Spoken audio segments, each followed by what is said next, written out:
Greetings and welcome to Zord's Planetary Space Program episode 34, where we are arriving at Moho, and I'm making a correction burn to raise my periapsis, or rather changing my orbit or trajectory so that I have a periapsis at all. And now that we have our periapsis and have entered the sphere of influence, we are going to try and get ourselves in a captured orbit. And this is going to take a lot of time to do this burn, and it's going to take a lot of fuel. But first we have to turn the ship, and that also takes some time because this is a unwieldy ship. Well, let's see, where's there? You can see now you can see there's Moho. Okay, so we need to start burning this far out because, well, this is a huge maneuver. There's no other way to say it. In fact, it is so big that I essentially run out of fuel in the tanker and can store all the fuel in the rest of the ship. So I just drop the tanker after I transfer any fuel and monopropellant that could be left there. So there we go. Now we have a slightly smaller ship that I'm gonna call the Moho Lander.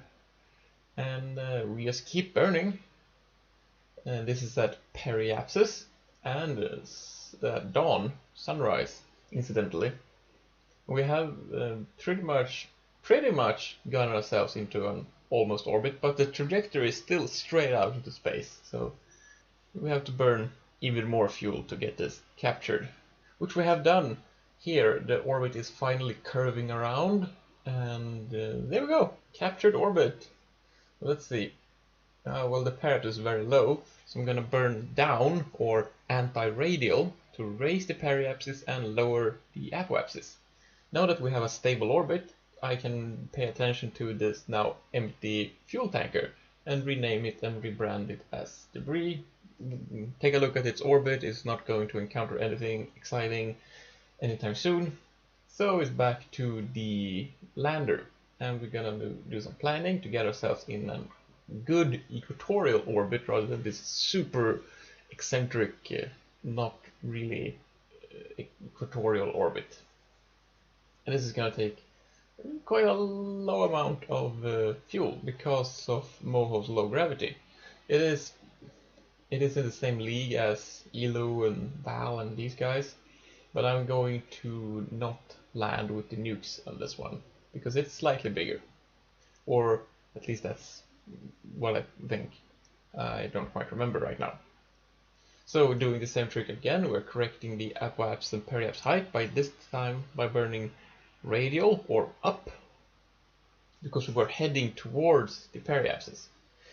Anyway, we had an alarm go off, and the moon tourer is approaching Leif. This is what we did last time.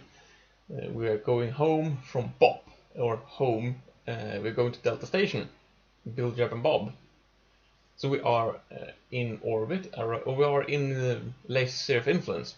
Here we're going to do the very standard by now aero capture maneuver, and also going to try to dock with Delta Station. All of this has been done like a million times, and if you haven't seen this before, well, welcome to my space program. You obviously haven't been watching all the episodes, because right now it feels like I barely do anything else. But this might very well be the last one. So let's see, I'm using the engines to assist the aerobraking here, and it turns out I may have been a bit too eager and need to redo it. So we are quite very low on fuel here, or well, not very yet, but as we keep doing corrections, we are running out. We don't have a lot here, so to save fuel we're gonna use time instead to get the two objects synchronized. I'm gonna put this, or have put this, on a slightly eccentric orbit so that it will eventually match up with the Delta Station. In the meantime, while we wait, we are going to do this mission to Moho, and of course then we're gonna do the orbit burn. But first we should switch the engines, as I mentioned. And yeah, it was a while since I did this, and it's still very boring to watch. So, you know, I just decouple, undock the engines and fly them to the next place, and you know how this works. Again, if you don't, you're obviously new here. You can go back and watch the earlier episodes. Anyway, with the tank loaded up with nuclear engines and drained of all essential resources, we undock from it.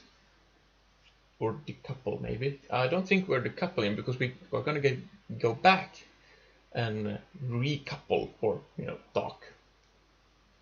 So we are falling, or we are orbiting towards our point where we're going to start falling here.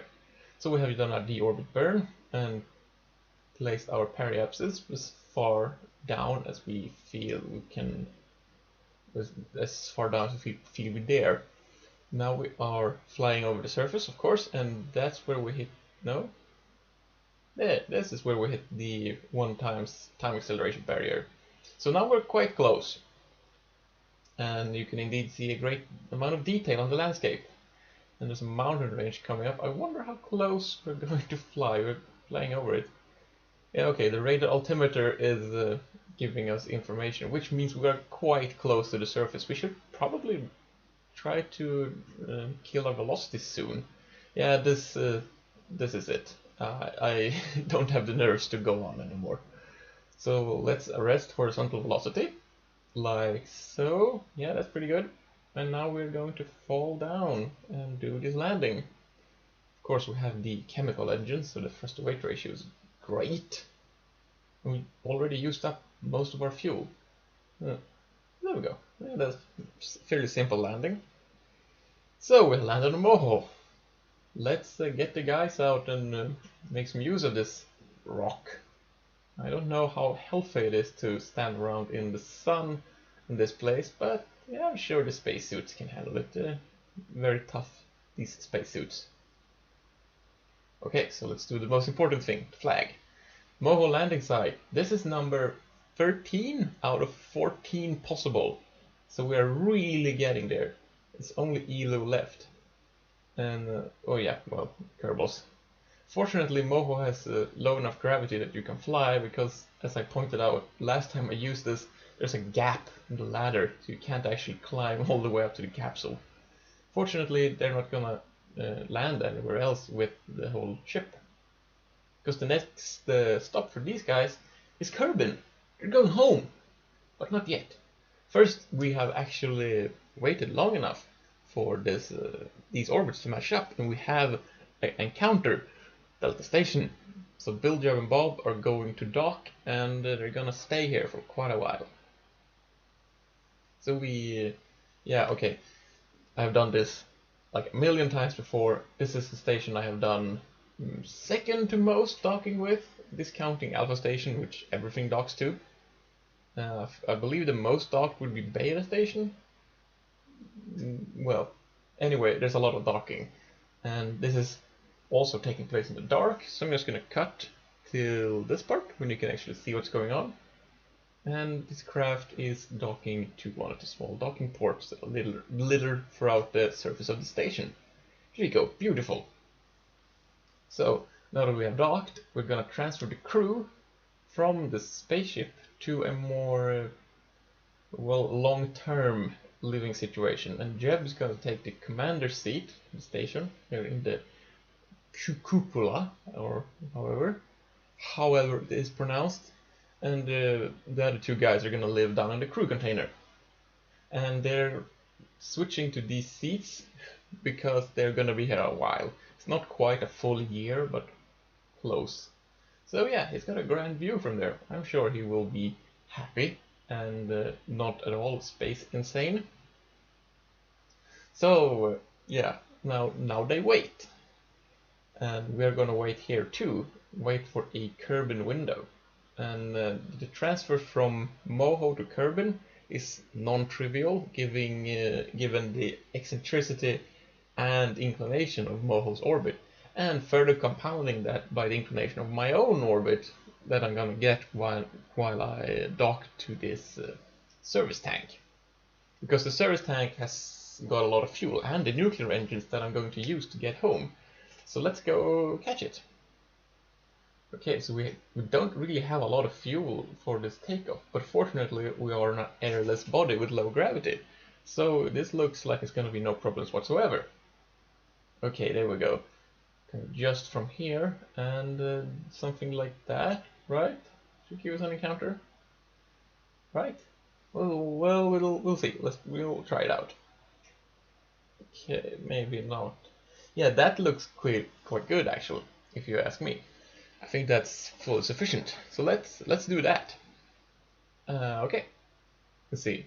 There's no warp past these nodes. Yeah, that's pretty good. Just tweak it a bit. Yes. So now we have to warp around the planet once. And oh, we're almost out of fuel. Very almost out of fuel. And yeah, we can't really warp very high speed. So I'm gonna cut ahead until we are approaching the rendezvous. And yeah, we're gonna try to do this. Okay, we can do this with the RCS system only because we have a lot of RCS fuel and we have almost no relative velocity. So we're coming in here. This isn't as exciting as docking with a station because there's only one part you're docking with, and yeah, it's just the good old service tank. There we go. So how much fuel can we refill? Well, the service tank is twice the size of the center tank of the lander, but the service tank is almost half empty. So this adds up to the service tank just having enough fuel to refuel the entire ship and missing a few units. But now it's empty and useless, so it's, for all intents and purposes, space debris. So we have freed ourselves from the tanker, we have filled up our ship with the fuel available to us and the monopropellant, because that's fuel too. So now we need to plan the return home to Kerbin. And this took a very long time, so I'm gonna skip ahead until I already done all the planning, which consists of first this quite small inclination change around Moho of around 60 meters per second or so, and then a huge burn, which is this one, of what was it say, 3,000 something meters per second. And this is the main escape burn. And this, of course, takes forever, so I'm gonna skip ahead. And the third node is the correction maneuver out in solar orbit. All these together adds up to 3,400 meters per second. And this ship, according to my calculations, should have 3,900 or so meters per second.